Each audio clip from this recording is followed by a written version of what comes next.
Patay ang mahigit sa 50 tao sa Brazil matapos mahulog sa bangin ang pampasaherong bus na sinasakyan ng mga ito.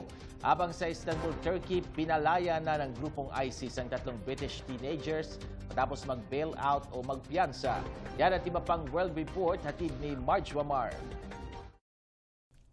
Halos 54 na ang namatay sa pagkakahulog ng isang pampasaherong bus sa Santa Catarina, Southern Brazil.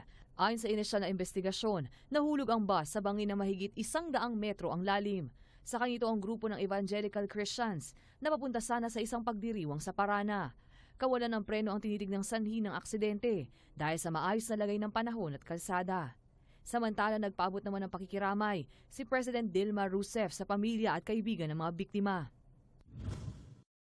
Pinalaya ng makaraang makapagpiyansa ang 3 British teenagers na nakulong sa Istanbul, Turkey dahil sa plano umanong pagsali sa Islamic State militants o ISIS sa Syria.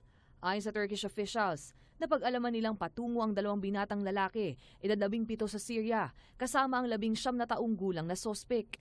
Kinulong ang 3 noong Biyernes at hindi na sila pinangalanan ng mga otoridad. Patuloy namang nakikipag-ugnayan ang pamahalaan ng Turkey sa pamilya ng mga teenager. Matatandaang nung nakaraang buwan, nahuli rin ng 3 British schoolgirls sa Turkey na pinaghinalaang patungo sa Syria upang sumapi sa ISIS at maging jihadi brides. Sinuspinde ng Embahada ng Estados Unidos ang kanilang mga transaksyon sa Saudi Arabia sa loob ng 2 araw dahil sa banta ng seguridad.